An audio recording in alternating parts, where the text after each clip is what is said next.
সব জায়গা থেকেই রাইট টাইমে রাইট পলিসিটা না নেওয়ার যে প্রবণতা দেখেছি, এরা এই সব জায়গা থেকে এটার ইন্টারভেনশনটা ছিল। এখন সেই জায়গায় যদি আমরা আসতে চাই, আমাকে কিন্তু পলিটিক্যাল ইকোনমিটা দেখতে হবে, টেকনিক্যাল সলিউশন একমাত্র না। তো পলিটিক্যাল ইকোনমিতে যদি আমি যাই জিয়া ভাই, তাহলে আমি একটু শুরু করি যে কনফিডেন্সের বিষয়টা নিয়ে, তারপর আমি আসছি specific inflation and foreign exchange. আমাদের কনফিডেন্সটা কিন্তু আমাদের অর্থনীতির ব্যাপারে এই ম্যাক্রো ইকোনমি যখন এই শকটা লিঙ্গার করলো, কোনো কারণই ছিল না এটা 2 বছর হওয়ার। শ্রীলঙ্কা আপনারা জানেন আমাদের চেয়ে ম্যাক্রোতে অনেক বড় প্রবলেমে পড়েছে, ওরা কলাপস করেছে, আমরা কলাপস করিনি, খুবই খারাপ জায়গায় চলে গেছিলাম, কলাপস করিনি, ওখান থেকে ওরা রিকভার করে গেছে without having any ammunition in hand. Right পলিসিটা নেওয়া হয়নি এবং most of the times policies were responses were known, কিন্তু সেই দিকে যাওয়া হয়নি। শ্রীলঙ্কা সেই জায়গায় গেছে। তো এখন 5ই অগস্টের পরে আশা করি আমরা ওই জায়গা থেকে বেরিয়ে গেছি, that's what weed like to hope. কিন্তু কনফিডেন্স কিন্তু শ্যাটার্ড আছে। কনফিডেন্সের আরেকটা বিষয় হলো পলিসি গভর্নেন্স। পলিসি গভর্নেন্স, সেই মিস গভর্নেন্সটা আমরা দেখেছি গত 2.5 বছর টিল 5th অগস্ট।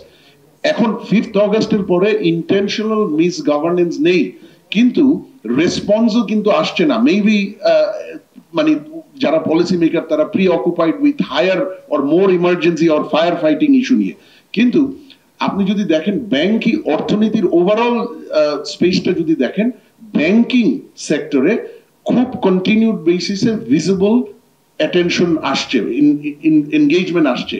কিন্তু ব্যাংকিং এর বাইরে যদি আমি যাই, বিনিয়োগ, SME, even exports, other than addressing the unrest on a day-to-day basis, not on a strategic basis, অর্থনীতির বাকি অংশটাই কিন্তু এখনো পলিসি অ্যাটেনশন আসেনি।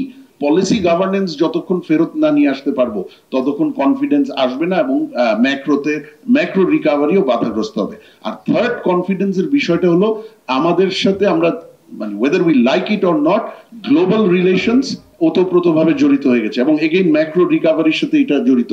Global relations perhaps is one area where this interim government probably would get highest mark. আমরা গতকালেও দেখেছি এটা, মালয়েশিয়ার প্রধানমন্ত্রীর সাথে আমাদের ইন্টারিম গভর্নমেন্টের হেড কিভাবে 18,000 শ্রমিক যেটা আটকিয়ে গেছিল উনি এটাকে বের করে নিয়ে আসছে। এর আগে আমি ইউএইর প্রেসিডেন্সিয়াল ক্ষমা সেটা দেখেছি, এবং ইউএন এ যাওয়ার আগে আমরা কিভাবে আমাদের ডেভেলপমেন্ট পার্টনার এবং বায়োল্যাটারাল দ্বিপাক্ষিক পার্টনারদেরকে এনগেজ করেছি সেই জায়গাটা। কিন্তু সেই জায়গাটায় একটা জায়গা ভালো কাজ করছে, আমরা অ্যাবাউট 5 থেকে 6 বিলিয়ন ডলারের নিউ বা অ্যাডিশনাল কমিটমেন্ট পেয়েছি 5th অগস্টের পরে।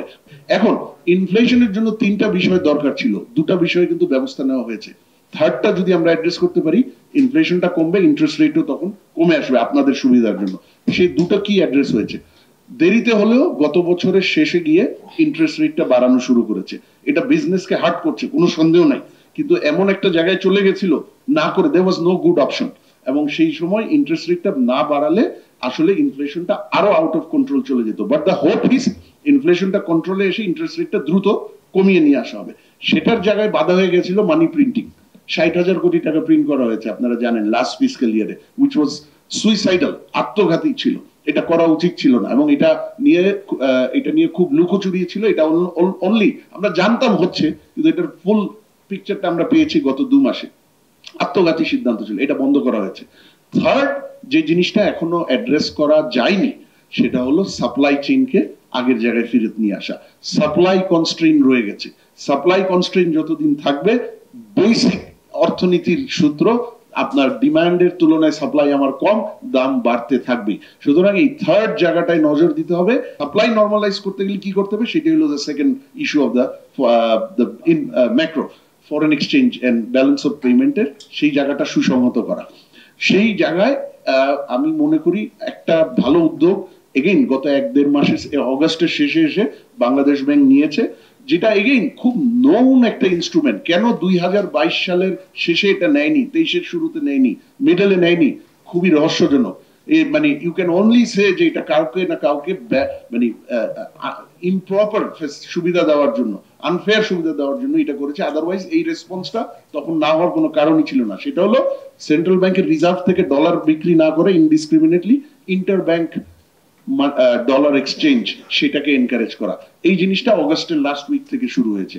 অ্যাজ এ রেজাল্ট আপনাদের বলি, পুরো 2023-24 অর্থ বছরে যে ফিসক্যাল ইয়ার শেষ হলো, average monthly sales of dollar ছিল ফ্রম সেন্ট্রাল ব্যাংক $800 মিলিয়ন একটু উপরে। এটা সেপ্টেম্বরে ছিল $22 মিলিয়ন। দরকার হয়নি, খুব এক্সচেঞ্জ রেট কি ড্রপ করেছে, খুব ইয়ে কি রিজার্ভ কি খুব কমে গেছে এর ফলে? কমেনি তো। So this was A known policy response, কিন্তু আগের রেজিম সেটা নেয়নি। খুবই এই কারণেই শ্রীলঙ্কা বের হয়ে গেছে, আমরা বের হতে পারিনি। ব্যবসা এবং ব্যবসায়ী এবং জনগণ এই ইম্পোর্ট কম্প্রেশনের ভার এখনো বয়ে চলছে। এখন এইটা প্রথম উদ্যোগটা ভালো হয়েছে, ইন্টার ব্যাংক এক্সচেঞ্জ মার্কেট সেটাকে এনকারেজ করা হচ্ছে rather than selling central bank reserve. তো সেই কারণে রিজার্ভটা ধরে আমরা আরো বাড়ানো দরকার, কিন্তু যেই জায়গায় আছে তার থেকে ফল করেনি। কিন্তু এই জায়গায় থাকলে হবে না, আমাদের যেটা লাগবে, যেটা আমি একটু আগে বলেছি, আমার রিজার্ভটাকে কমপক্ষে to the tune of $6 to $8 billion দিয়ে এটাকে বুস্ট করতে হবে অল্প সময়ের মধ্যে।